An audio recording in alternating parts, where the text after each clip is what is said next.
Hi, welcome back to the Personality Hacker Podcast. My name is Joe Mark Witt. And I'm Antonia Dodge. In a moment, we're going to interview Cherie, who identifies as an ESTP personality type. A few things to keep in mind before we get started. First, we may use some shorthand and technical language in this interview. So if you want to download a handy guide that will help you visually follow along as we talk, visit personalityhacker.com and you can find a PDF directly below this episode. It's a great guide for you to follow the conversation with Cherie. Second, I just want to draw attention to the fact that Cherie has been through our profiler training program. She knows herself and she knows type very well. So with this in mind, we want to encourage you to look past any stereotypes you may have for the ESTP personality. If you're brand new to type, E stands for extrovert, S stands for sensor, T stands for thinker, P stands for perceiver. These are technically called the dichotomies, that four-letter code, right? ESTP. This is what most people know about personality type, but the true power of the system comes from understanding personality on a much deeper level. And these are called the cognitive functions. In this interview with Cherie, we're going to dive into these functions and we're going to talk about them. So to get an overview of the ESTP cognitive functions, you can search for a podcast we've already recorded. It's called ESTP Personality Type Advice. You can search for it on our website. You can also, again, find that download, that PDF download that'll help you follow along in today's conversation directly below this episode. And again, go over to personalityhacker.com to find those resources. This week, we have a special guest on Personality Hacker. Cherie, welcome to the show. Thank you. It's my pleasure to be here.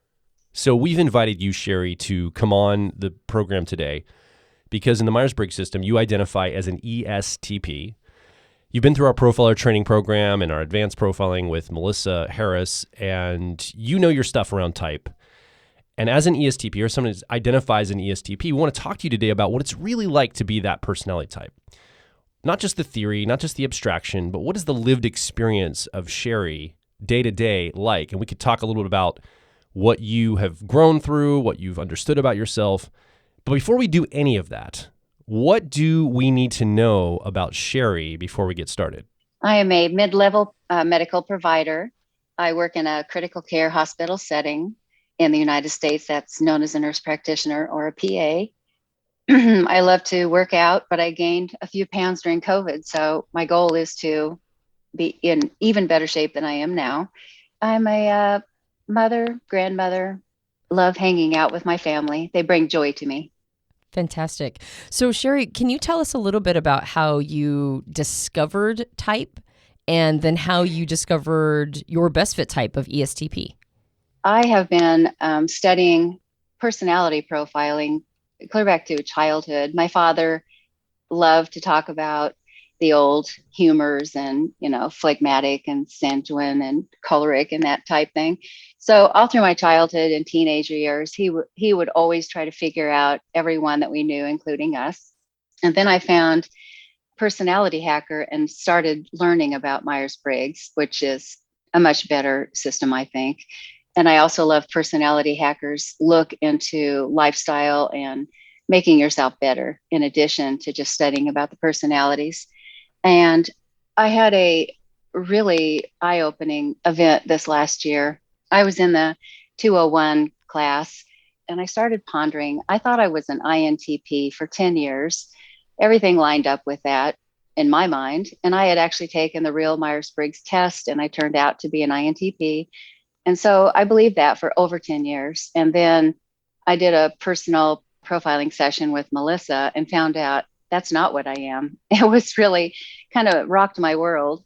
I essentially knew that I had a lot of introverted thinking and I was confusing extroverted sensing with extroverted intuition. So that's kind of where I made my mistake, but I'm an ESTP. I've settled into it. And now that I know that, I notice a lot. It makes total sense to me. So that's quite a difference in two types, ESTP and INTP. So can you talk about some of these ahas you've had? Like some of these, like now that you have settled, you mentioned that you settled into ESTP. What are some of the big obvious things that are coming up for you? I thought that my intuition was fairly decent because I liked experiences and I was always wanting to learn new things. But really, what I've found is my extroverted sensing is very strong. I notice details all the time. And I hadn't really noticed that before. I wasn't paying attention. So I notice physical things, even if they're unwanted, like clothes tags, noise on TV. My college roommate would always play the TV, and I had trouble studying. When I am sitting next to someone, if I have to think that's chewing gum, it drives me nuts. I really notice things that are happening in my physical environment. The other thing with extroverted sensing is that I am very focused in emergency. I've been with people that just kind of can't think well in an emergency. And the old fight, flight, or freeze, there is an actual fourth F, it's focus. In an emergency, I have an increased ability to think, and everything just kind of narrows down in focus and becomes more sharp. I have a total feeling of calm. Time slows down. And I think that's when my best thinking actually happens, is in an emergency. So you had before mistaken that desire to learn and to experience things. You had thought that that was extroverted intuition or exploration, which is the auxiliary or co-pilot of INTPs. But now you realize that that desire to go, I'm assuming that have adventures is part of it, but just basically learn and take in more information is a product of your dominant or driver function of extroverted sensing or sensation. And what are some of the distinctions that you've noticed? Like, how do you see your learning now that you are combining an awareness of how you're operating with what you know about these functions? How are you seeing this distinction of wanting to learn more about the world and go out and explore it as a product of your extroverted sensing or sensation? I think it really helps with taking care of patients in my occupation, because I've always had a good feel for what's going on with them. And I think I'm reading body language and picking up on physical characteristics that they're going through, which I didn't really put together before. But now that I'm noticing it, I think that's an asset to my job that I can do that. An area of weakness of an ESTP is introverted intuition. So where I thought that I was extroverted intuition, I'm actually at the very bottom. As my 3-year-old, I'm introverted intuition. That's been an eye-opener too, because I like to jump into things and just get things done. And I haven't always thought about the consequences. Here's an example. I was in the dentist chair getting a crown all afternoon. And after that, I just had to get in my body. So I took a bike ride, and I was going as fast as I possibly could, and a car pulled out in front of me, and I had an accident, a significant accident. I was really wanting to be in my extroverted sensing in that moment to get past the bad experience, and didn't even think of the consequences. What I hear you saying then is there's probably a lot, though, that made you feel like you were using intuition as a combination of those two things. But at the end of the day, if you're trying to wash something out of you, you're going to go get into a physical experience. And you're going to want to get into your body just to kind of like get out of whatever the previous unpleasant thing was. But you're noticing that when you do that, you don't always necessarily bring in, or you don't future pace it. You don't necessarily bring in the intuition as consequences. Exactly. Yeah. But I expect, though, particularly since you are into things like personality psychology, that intuition, that introverted intuition or perspectives actually comes up for you quite often. It does now, because I've developed it. I'm mid-aged, and I don't think I used it as much in earlier life than I do now. Yes, I think it's been a rapidly growing area for me, because I am taking the advanced profiling course. As I said, in the last year, I found out that I was a different type. So I'm trying to see all the nuances in myself and also in other people, because I'm taking active profiling. That's nuanced enough that I can't just look at body language, for example, with my extroverted sensing. I really have to try to use my intuition to figure out the type of someone. It's a welcome challenge. I've actually loved it, developing that part of me. What are the kinds of things that have become obvious now? Like now that you realize you're reading body language, but there's some stuff underneath, like what are some of the challenges, but then also what are some of I'm assuming that when you get it, you're profiling somebody and you're in a session and things start clicking, that's an exciting moment. Yes. I think my introverted thinking, I love to study data points. And so that comes into play too. But you really can't tell someone's type just from the visual on a Zoom call. I'm learning you have to listen to everything they say and diagram it out to a cognitive function. So you really have to be able to use a bit of intuition there to decipher what's actually, because when you're profiling someone, they can seem like all the types in the things that they say. And it's helpful for me to be able to read their face when they say it, but what they say is just as important. You have to really focus in on the different cognitive functions in the terms that they're using in the sentences that they're saying, and then try to figure out which are the major ones and what position they are in their stack. So it's something that I'm developing, and it's delightful to me, actually, to develop it. Cherie, what I heard you talk about just now is that when you're doing a profiling session through Zoom, as an example, you traditionally have relied on your extroverted sensing sensation driver, because that's how you enter the world, go through the world. You're looking at facial expressions, body language, you're picking up all these cues, and through the discipline of profiling, you realized, oh, that's a great superpower I have, but I can round that out with a bunch of other parts of myself. And you just talked about the intuition part of you, that you're getting into different mindsets, but that I want to focus in on that introverted thinking or accuracy part of you, that co-pilot. I'm guessing this has been a huge boost for you as you focus on growing that part of yourself, whether it's intentional in like a profiling session or just in your life in general. Do you have some thoughts or some comments on what that has done for you in your life, focusing and growing that part of your personality? To start off, I'd like to say that a lot of times outside of the community, people think that ESTPs are dumb jocks, for example, and that is not the case. I mean, there might be a few, but it's not me. Because I thought I was an INTP, honestly, was because my TI is so strong. I love to read and just keep getting more and more information. The way I make a decision is either I want to get it done and I rush in sort of with my extroverted sensing, or I take forever just getting details. And I like that almost as much. I can spend months picking out a light fixture, for example, and then making the decision and just enjoying the process of lots of reading. When I was in school, I could learn by hands-on, or I could equally learn, and maybe even more so, by reading books and just devouring details, like 12 hours a day, just reading medical books. I think that TI is a real asset to SE and making minute decisions in the moment. For example, when I'm taking care of a crisis situation, I can pivot in the moment, but I'm using my TI strongly to make those decisions.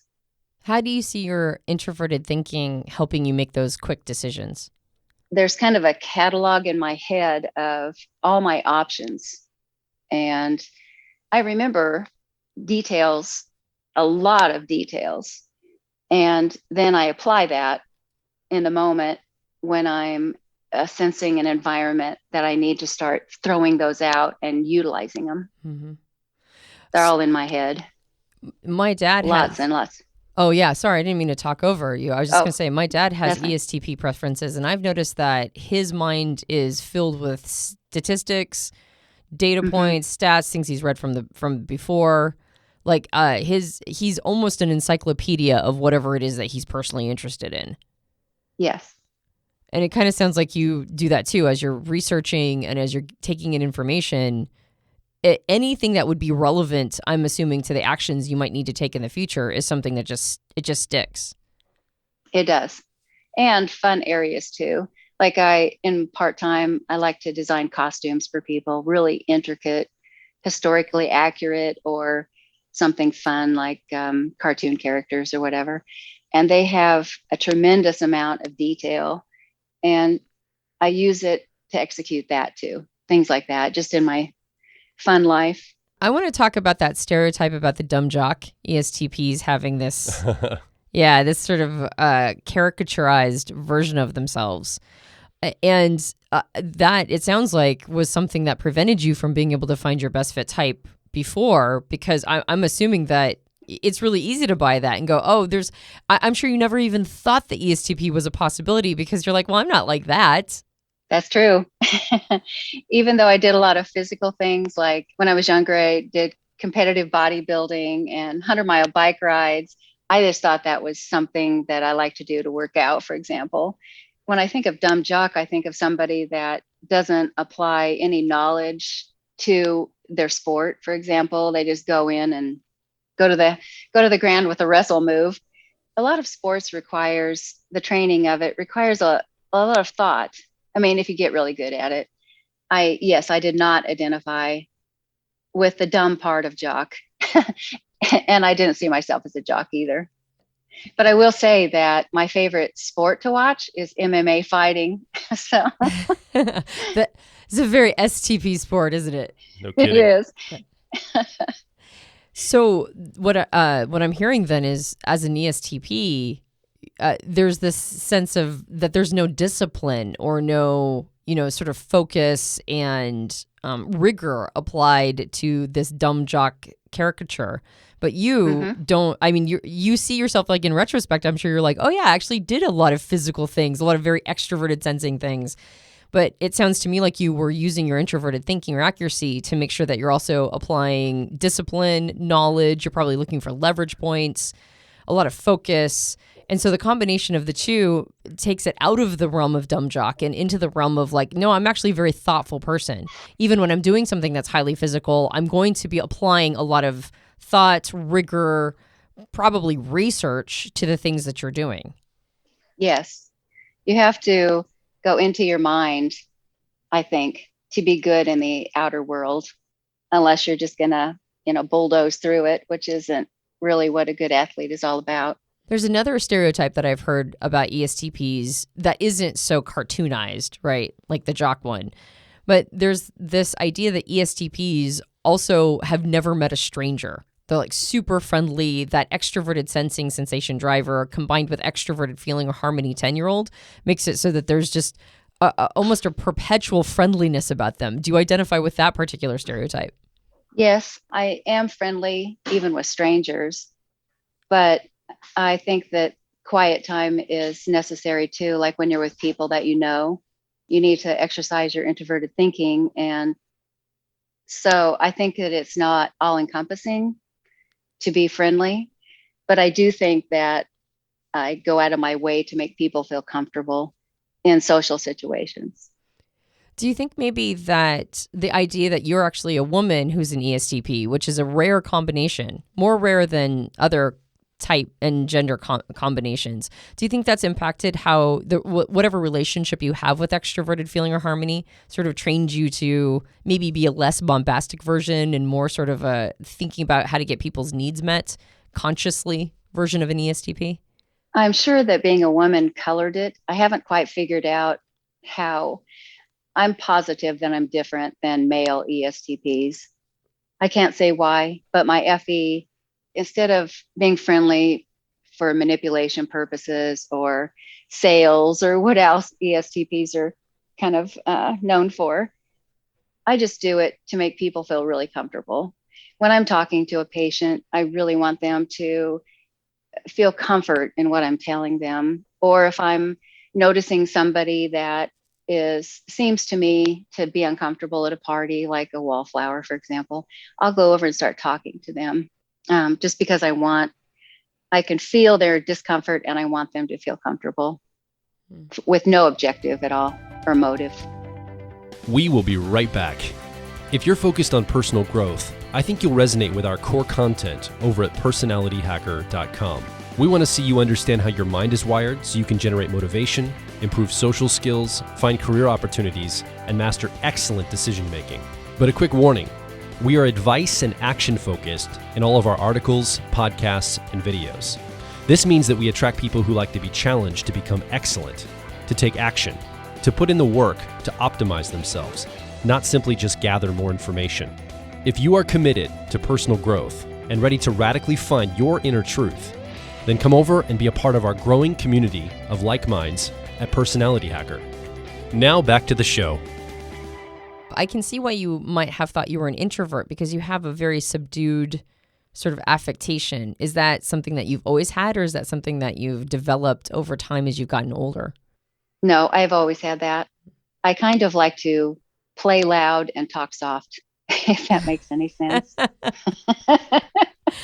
That sounds, that actually makes a lot of sense, to play loud and talk soft. That might be the female part of me. Mm-hmm. So, for example, I love to go to a new city and step out of the metro from basement level and just blast with the new city. But as my brain is just going, oh my, look at all the energy here, people walking all over and buildings. And on the outside, I'll just have a little smile on my face. What does blast with a new city mean? I like to get hit with the energy of something. Okay. And it's like a visceral, you're in the moment, you're surrounded by the energy. It feels like you're speaking to something that's immersive. Absolutely. That's probably why I thought I was extroverted intuition, because I like to explore new cities. That's something I love.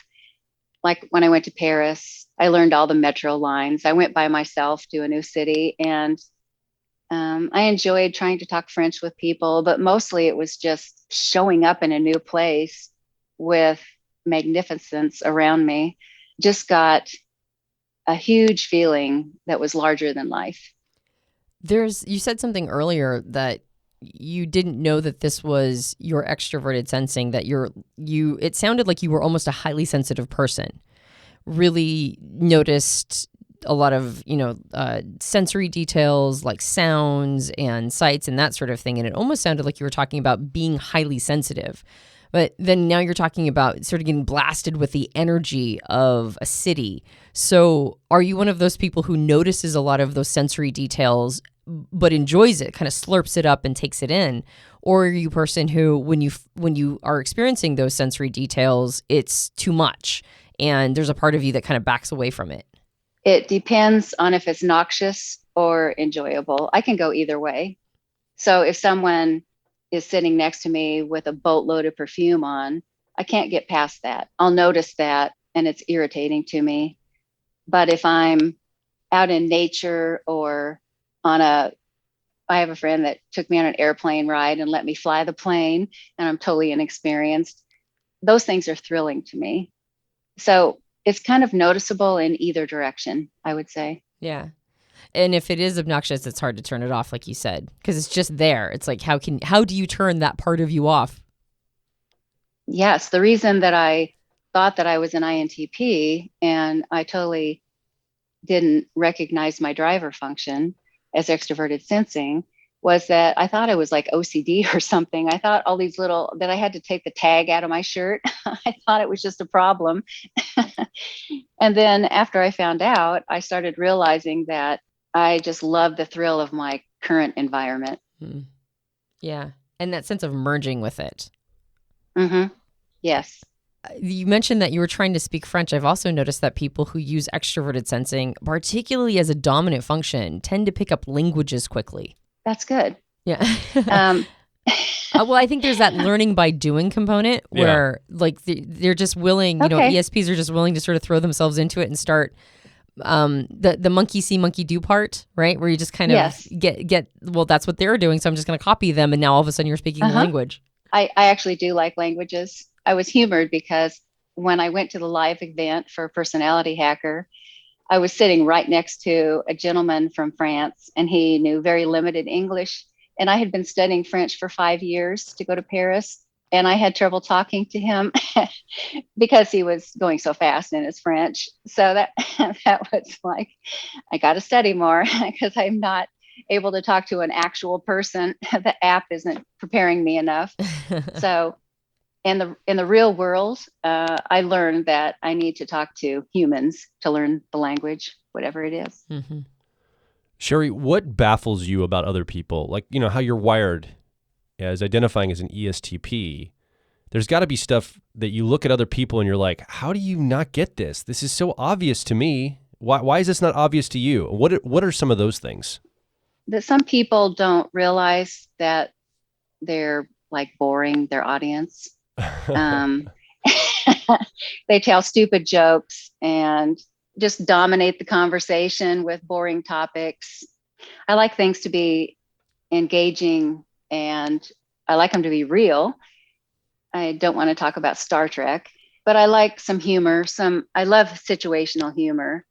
So an example of that is I was in yoga class and it was restorative yoga. And the instructor she talked the whole time through, don't think that you have a bear chasing you. Don't think about your work today. Don't think about this bad thing and that bad thing. I just started laughing. It's like, well, you tell me not to think about all those things and I am not rested.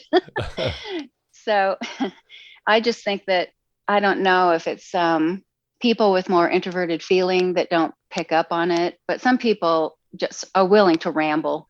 That's one thing I don't understand. And I understand why they're rambling because I do that sometimes too, but it's not with somebody that I want to be engaging with.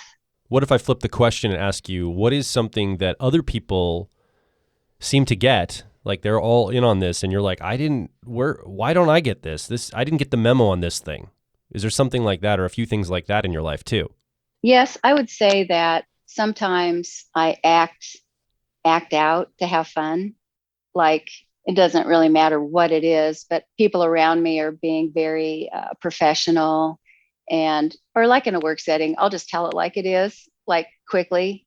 And everybody around just kind of looks at me because I've just spoken the truth with a little humor on the side, but still a lot of people don't want the truth. They just want to believe whatever they want to believe. There seems to be a theme, a bit of a theme as you talk.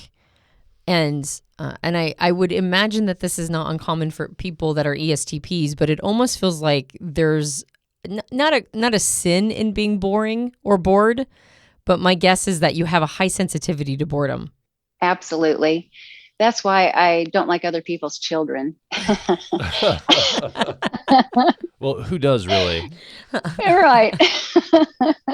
I'd rather be, going upside down in an airplane or something than just hanging out with family. And that even includes my family for, a week-long vacation. We better do something fun. Are you the one that will bring the fun in those situations? Or are you hoping someone else will take the lead on it? Well, I have a sister that is a ENFP, and together as children, we kind of got in trouble. We created fun.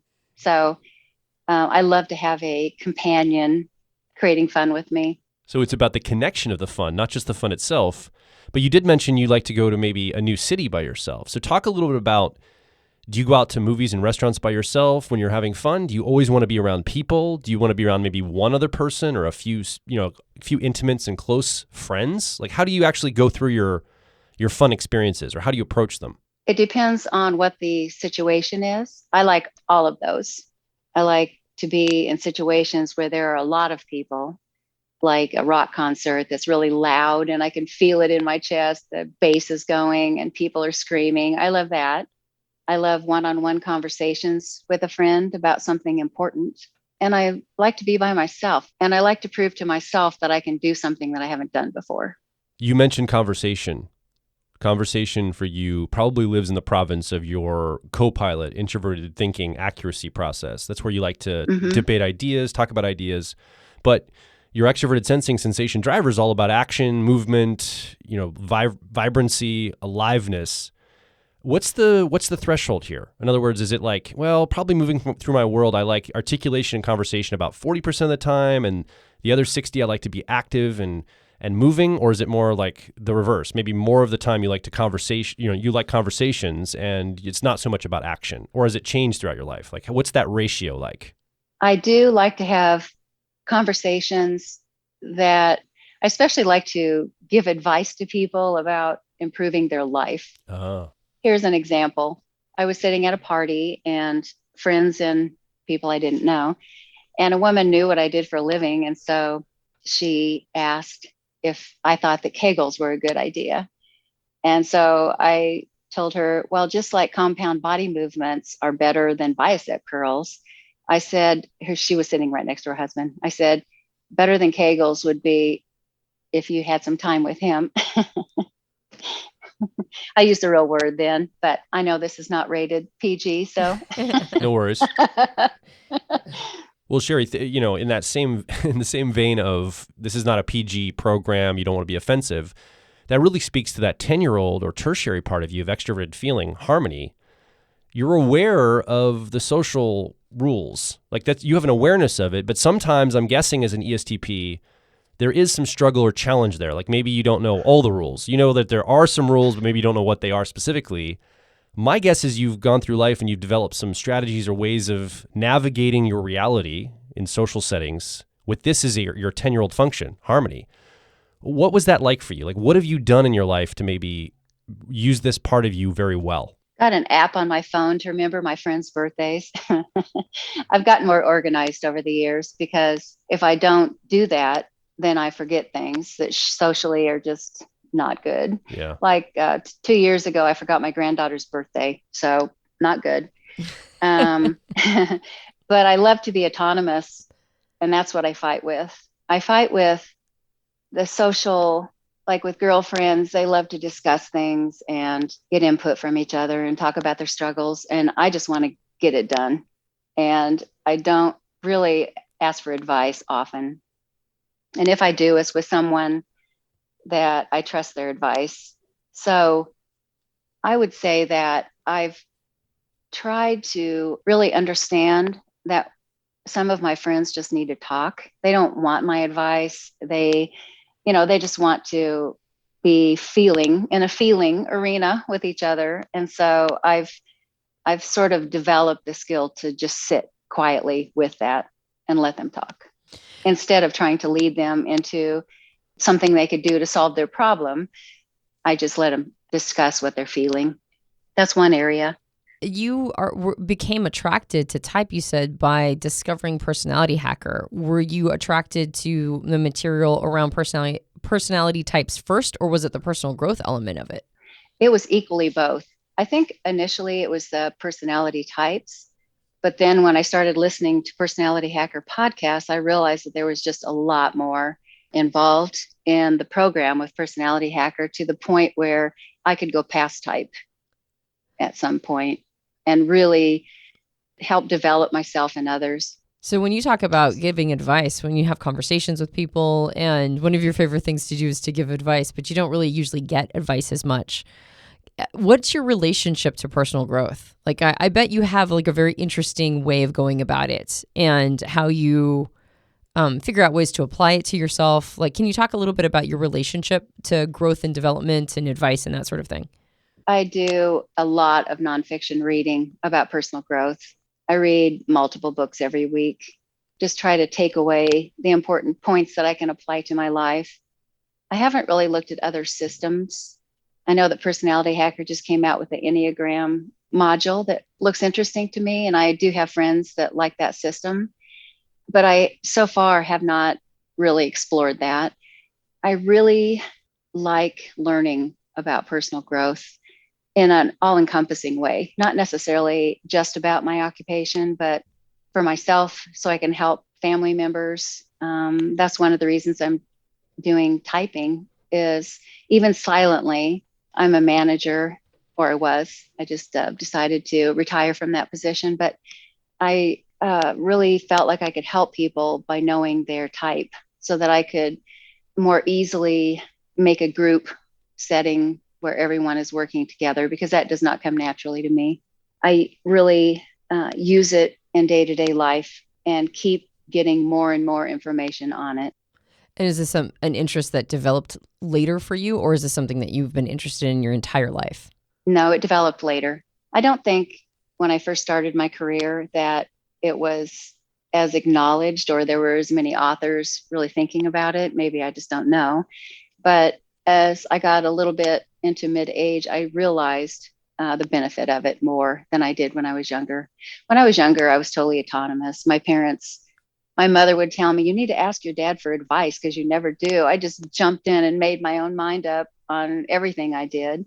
And it wasn't personal growth related at all. I just did whatever I was going to do. But now I love to study it.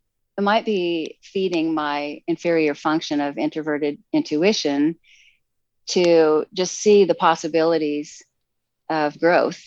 You mentioned that your dad was into the older form, like the four humors and that sort of typology.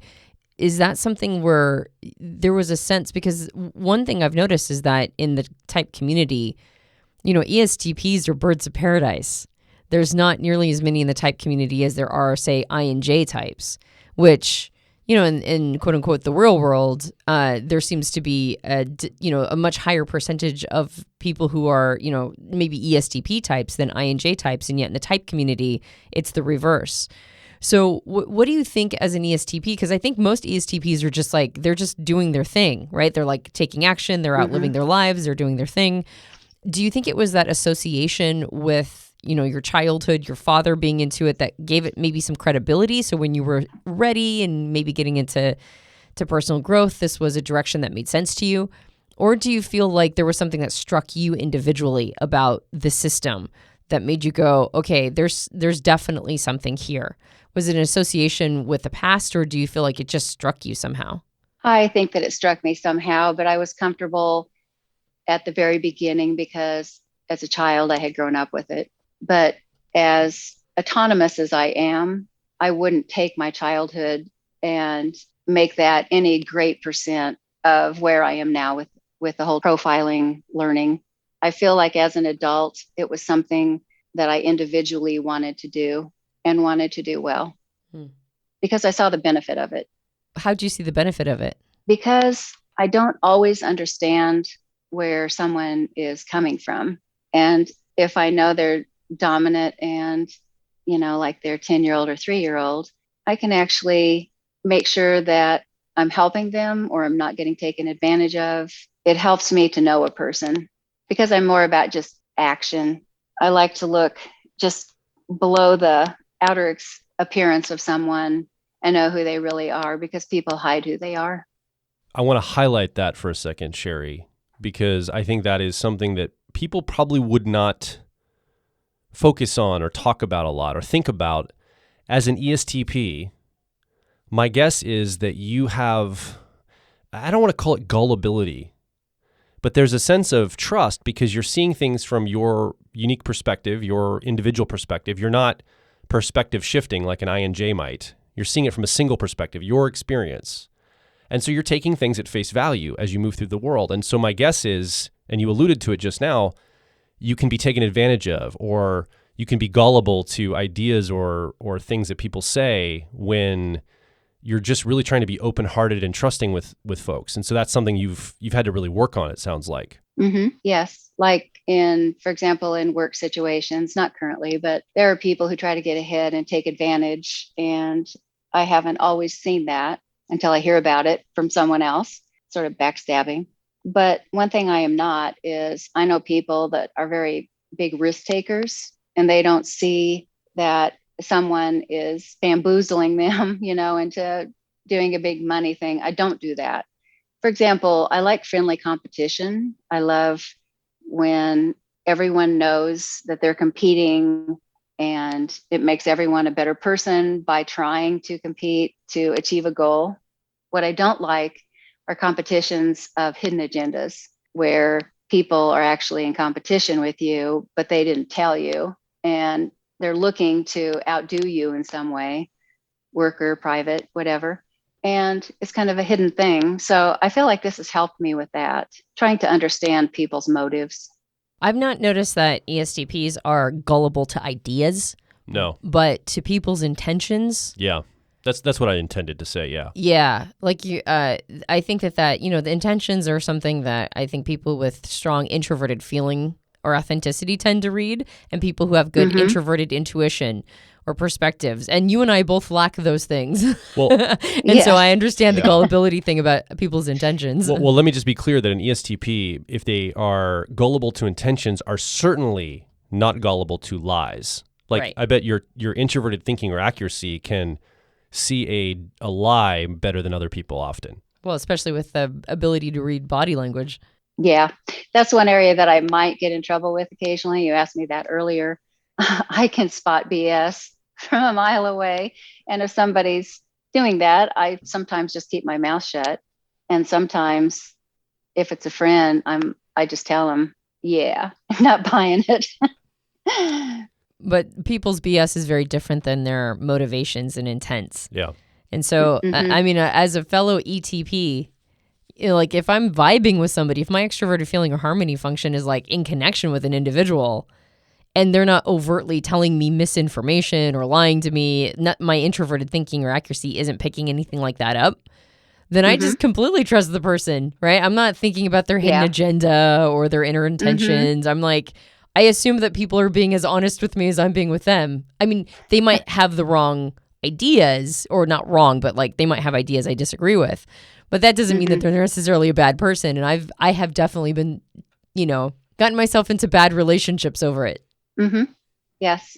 Cherie, you said you love to give advice, and I want you to have an opportunity to do that, but I want you to give advice to your 15-year-old self. So Cherie at 15, ready to embark into the world as identifying as an ESTP, what kind of conversation would you have with her? If you could go back right now and sit down, what would you tell 15-year-old version of yourself?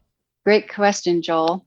I would tell my 15-year-old self not to trust big systems, which I sort of didn't have the inkling to trust big systems. But when I grew up, I was in a huge religious, very conservative organization. And I initially married into that, no longer, thank goodness. So I think if I would have been mature enough to use my own brain, my introverted thinking, and my SE to walk out the door, I would have done that sooner by the maturity of realizing that I didn't have to follow. I sort of was just indoctrinated with some misinformation that I sort of believed as a child. So that's what I would do. I would say that I need to act just like I'm comfortable doing, but I was holding back to not hurt feelings and, you know, be in this big community. So that's what I would change. Cherie, thank you for coming on the show today and sharing your wisdom, insight, your experience. We just really appreciate you coming on and sharing with us. You're welcome. So what do you think? You've been listening along to Cherie's conversation with myself and Antonia. There's been 3 microphones involved. You haven't had a microphone, but we do want to hear from you. What's coming up in this conversation? Do you identify as an ESTP? And some of the things Cherie talked about you resonate with, or you have your own growth path you'd like to share with us. Or maybe you have an ESTP in your life and you want to share what it's like being in relationship with that person. Maybe it's a romantic or a friendship relationship, but what's that like? Come over to personalityhacker.com. Directly below this episode, leave a comment, ask a question, or more importantly, share your personal story. We want to hear from you. And if you enjoyed this podcast, you can subscribe to us on iTunes and various Android platforms. If you leave us a rating and review on iTunes, that helps us out a lot. We have a book. It's called Personality Hacker. If you noticed, Cherie mentioned her cognitive functions quite a bit. And you might be surprised that Cherie is an ESTP. You might have an idea in your head about what that means to be an ESTP. And yet, if you look at the cognitive functions of that personality type and the other personality types, you notice that being that personality type is simply having a preference for those functions. So if you'd like to dive deeper into the ESTP personality type with the cognitive functions that belong to those preferences, or perhaps your own, if you are not this type, if you're a different type and you want to dive deeper into those functions, grab a copy of that book, Personality Hacker, and discover how deep the rabbit hole goes. You can get it at all major book retailers, or if you special order it through a local bookstore, that's our preference to keep those alive. And leaving a rating and review for us on Amazon or on Goodreads also helps us out a lot. And if you want to do a deeper dive into your own personal growth journey, check out our suite of programs that are personal growth oriented through the lens of personality type at personalityhacker.com. You go to the catalog and look to see which of those programs is right for you. My name is Joel Mark Witt. And I'm Antonia Dodge. And we'll talk with you on the next Personality Hacker podcast.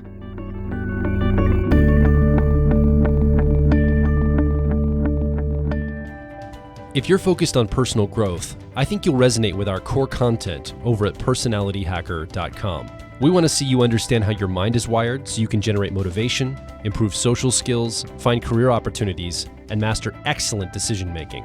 But a quick warning, we are advice and action focused in all of our articles, podcasts, and videos. This means that we attract people who like to be challenged to become excellent, to take action, to put in the work to optimize themselves, not simply just gather more information. If you are committed to personal growth and ready to radically find your inner truth, then come over and be a part of our growing community of like minds at Personality Hacker.